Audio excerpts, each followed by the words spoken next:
Salam, perkenalkan nama saya Derenci Boy Mau. Pada video kali ini saya akan membahas tentang periodisasi sejarah gereja Indonesia menurut Thomas van den Ende. Jadi ada beberapa tahap penting dalam sejarah gereja Indonesia. Pada tahun yang pertama, zaman Portugis pada tahun 1511 hingga 1605, jadi sejarah kekristenan dimulai di Indonesia ketika bangsa Portugis datang dan menguasai Malaka pada tahun 1511. Mereka membawa ajaran agama Katolik dan menyebarkannya terutama di wilayah Maluku, yang pada saat itu Maluku adalah pusat perdagangan rempah-rempah. Pada tokoh penting saat itu adalah Franciscus Xaverius. Ia melakukan pelayanan misi di Maluku pada abad ke-16. Namun gereja pada masa ini masih tergantung pada masa Portugis dan berdiri sendiri. Kedua, zaman VOC pada tahun 1605 hingga 1800. Setelah Portugis dikalahkan, kekuasaan beralih pada Belanda melalui VOC. Pada masa ini, Katolik ditekan dan Protestan lebih berkembang. Dan juga gereja sering dijadikan oleh alat pemerintah kolonial.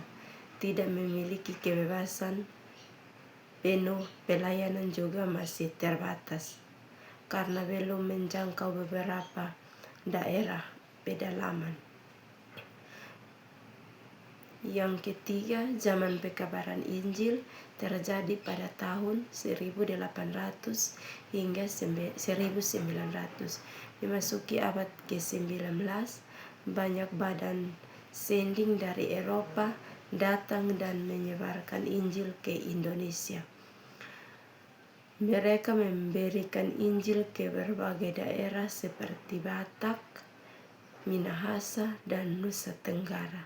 Selain pelayanan rohani, mereka juga mendirikan sekolah dan rumah sakit.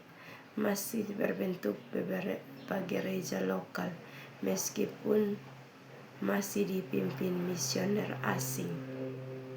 Keempat, kemandirian gereja.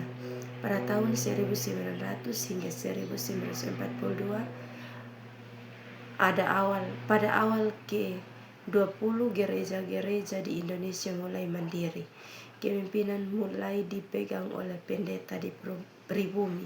Gereja memiliki sinode sendiri dan mulai menunjukkan identitas gereja-gereja Indonesia. Kesadaran misionarisme juga mulai berkembang dalam kehidupan gereja.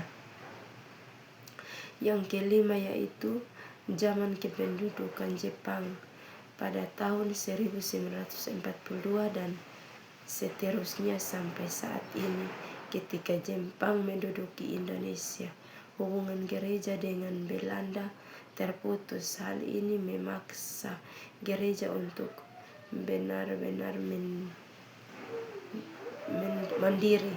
Setelah Indonesia merdeka pada tahun 1945, gereja berkembang menjadi gereja nasional yang mandiri dan menjadi kehidupan bangsa Indonesia.